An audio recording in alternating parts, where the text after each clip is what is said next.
All right, I'm going to talk a little bit about the installing this mini vent deluxe from MaxxAir, and also these 3-inch side vents. They're passive vents into my 28-foot enclosed trailer. I'm in the Pacific Northwest, and like a lot of places, we had a massive ice storm, and when that happened, the trailer was pretty much dripping in here from moisture.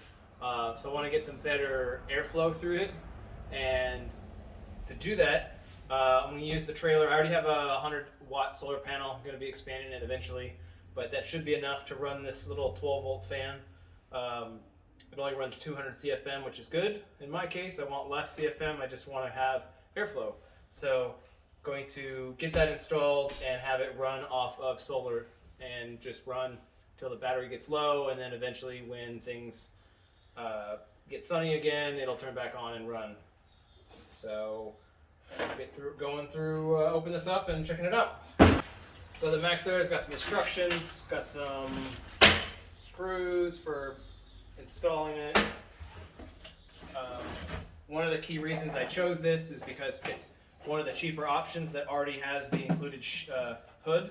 I already have a 14-inch exhaust fan in this, or not exhaust fan, sorry, a 14-inch vent in this trailer, and I do have the Max fan, the Max fan cowl that covers it, so that way I can have it open all year round and water won't come back in the trailer. So this was the smallest, I guess the cheapest with a fan that actually blew air through a enclosed opening. So a lot of the cheaper ones just have a big open vent, and then the fan just sits there. This forcefully only allows air to come through here, so passive air movement can't get past it, because when this fan is on, I want it to suck air or exhaust air out of the trailer and pull it through these two 3-inch vents that are going to be at the front of the trailer.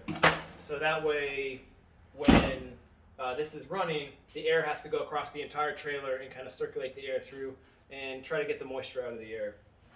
So this is meant to pretty much install, if you already have a 14-inch hole in your trailer, to just take out the existing and put this in. You can put it into up to 4 inches thick. If your trailer had insulation, this is not an RV, this is a car trailer, so no insulation, I probably won't need that. I'm just gonna cut my 14-inch hole and mount this on the top and this on the bottom. So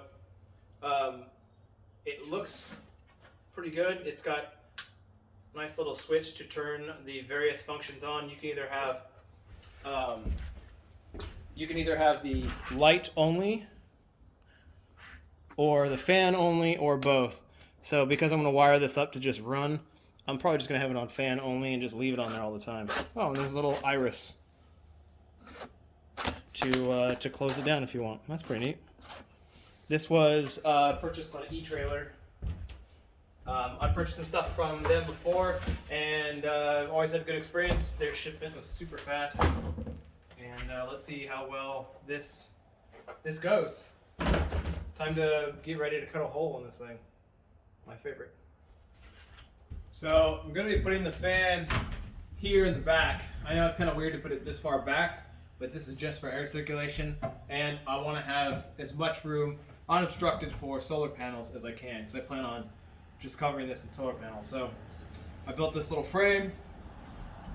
So to mount this up there, I'm going to make this little frame here, so that way it has something to kind of clip into underneath the roof.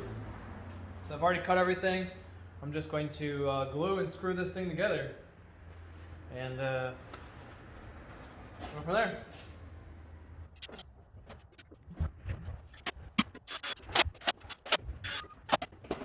There we go.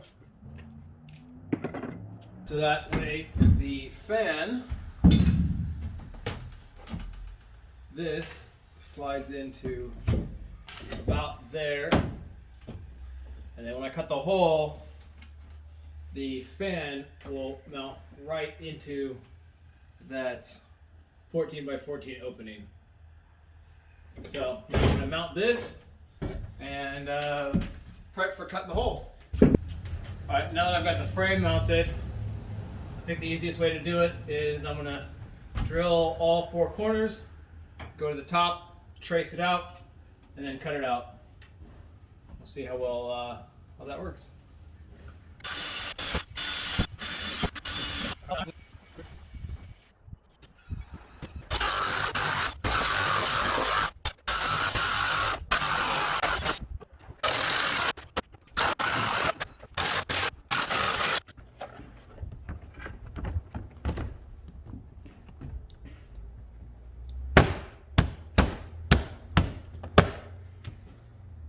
Pretty snug fit.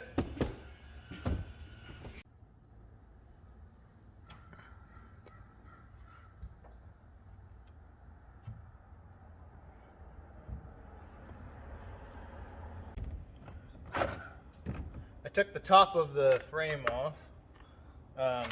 It's just 4 screws. Get a nice view of a removable filter in here that for bugs and whatnot. It's kind of nice. I didn't know it was removable. I took this off so I can get a better view of this frame.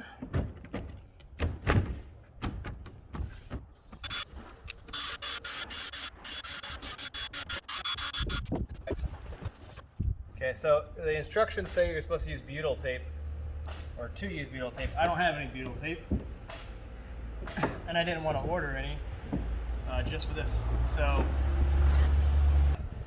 I don't have butyl tape, but I'm using this special RV sealant specifically made for these type of roofs. So to help seal it, I'm gonna force some down into each one of the holes.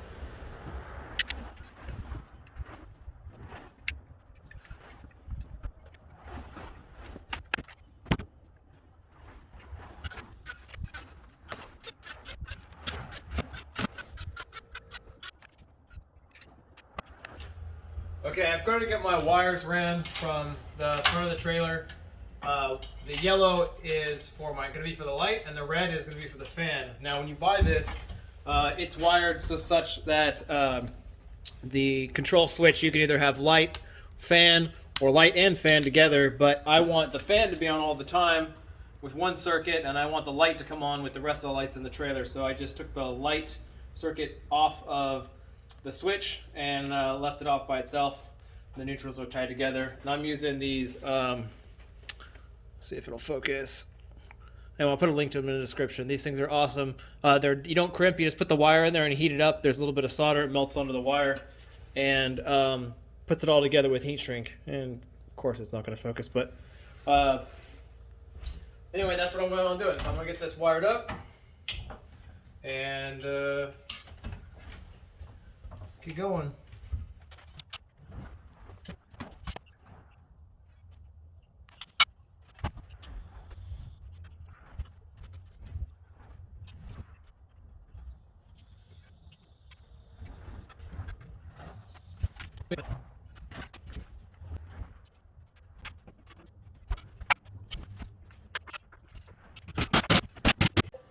All right, so it's done. I'll get some more parts anyway. All mounted in there. Like I said, that moves quite a bit of air.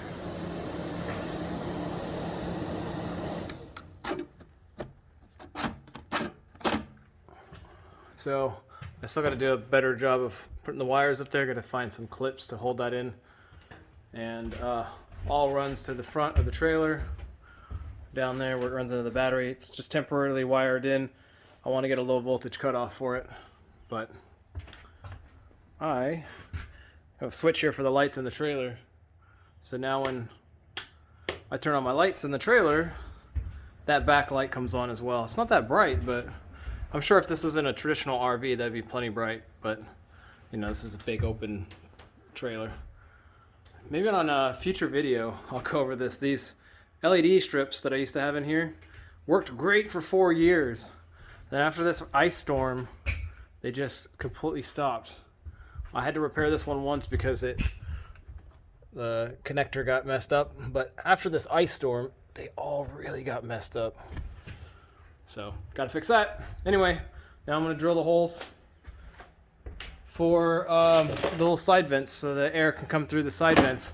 I know the air can also come in through here, but figured I might as well get this nice and ventilated. Be nice in the summer. So I want to give you an idea of how much light that puts out. It's actually put out quite a bit more here in the dark. Got my, can't remember how many watt those are. They're a standard dome light, I think. That's pretty bright.